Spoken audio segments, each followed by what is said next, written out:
Clark County Today is brought to you by Target Zero with the goal of eliminating traffic fatalities in Washington by 2030. Take the pledge today. Clark County Today is presented by Connell Real Estate. Hire an agent, get a team. Learn more by visiting connellrealestate.com.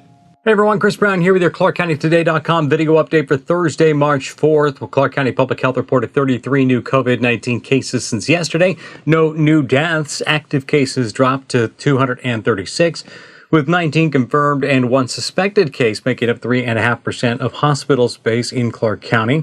Clark County Public Health also urged people who've signed up on their wait list for the COVID-19 vaccinations to check your email, including your junk mail box. The department is sending out notifications as slots become available. To date, 34,000 people have been referred to providers for vaccinations. The county is also opening a community vaccination site at Tower Mall in Vancouver starting tomorrow, and will contact people on the wait list to schedule appointments there. Emails will also include details on which provider to contact for an appointment.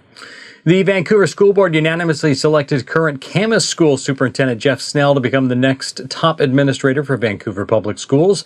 The decision came after a closed-door session last night in which the board discussed the two finalists, which also included Kenneth Hurst of the Othello School District in Othello, Washington. Snell was a teacher at Fort Vancouver for 15 years before moving to Camas in 2011. He's been the superintendent there since 2016. Snell replaces Steve Webb, who agreed to retire early after being placed on administrative leave last month. The board agreed to pay Webb $455,000 over 2 years as part of that agreement.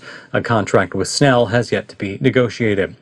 Well, amidst headlines over two deputy-involved shootings following drug investigations and a Washington Supreme Court decision overturning a state statute on illegal drug possession, the Vancouver Police Drug Task Force presented an update on their work in front of Vancouver City Council this week.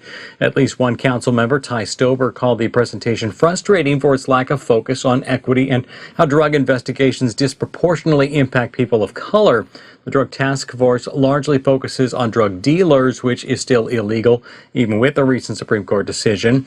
In his presentation, Assistant Police Chief Mike Lester talked about recent cases in which young people overdosed on drugs and focused on statistics showing the connection between drugs and other types of crime. The council encouraged the police department to return with more details about future goals to align the Drug Task Force work with recent procedural changes based on a review of police use of force policies. For more details, you can read our full story today at ClarkCountyToday.com.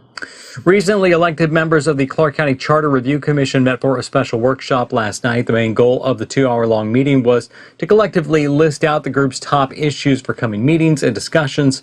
And among the most common topics commissioners wanted to address were nonpartisan positions for county offices, ranked choice voting, redistricting or adding districts, and creating ethics and inclusion committees. The group is tasked with finding components of the Home Rule Charter, which functions much like a constitution for the county, and recommending changes. The group does not deal directly with policy. That's the job of the county council, but they do influence the authority and responsibilities of the council and county manager. To learn more about top issues for each commissioner, visit our full story at ClarkCountyToday.com. Well, the community input process for the Interstate Bridge Replacement Project continues, and two recent surveys indicate citizens overwhelmingly want the project to accomplish two primary goals: reduce traffic congestion and provide more reliable commute times. Less important, mass transportation. But several of the lawmakers working on the project's executive steering committee see priorities differently. We are in the midst of a racial justice reckoning that has for the city of Portland, made us prioritize the impacts of any policy decisions on Black, Indigenous, and other communities of color. The second is that we're absolutely committed to climate mitigation and looking at green technology that we are prepared to put in place for the future. We also have a commitment to getting people out of their automobiles as much as possible. How we reflect in our purpose and need the fact that the Portland region has a policy of only 3 through lanes in each direction.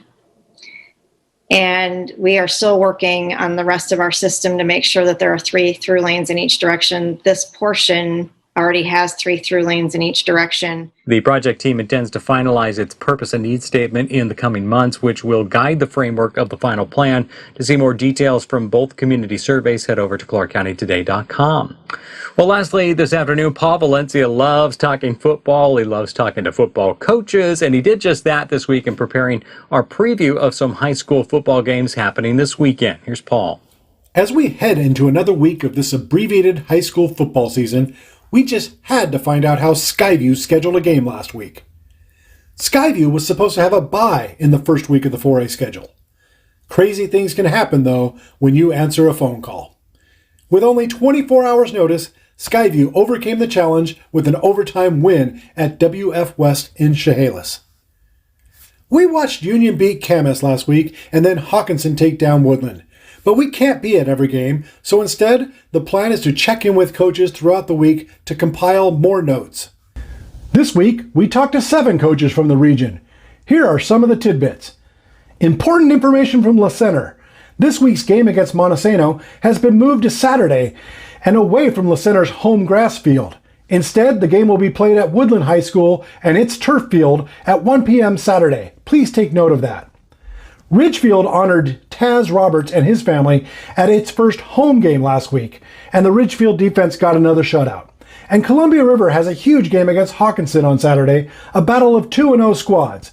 For more, see our story on clarkcountytoday.com.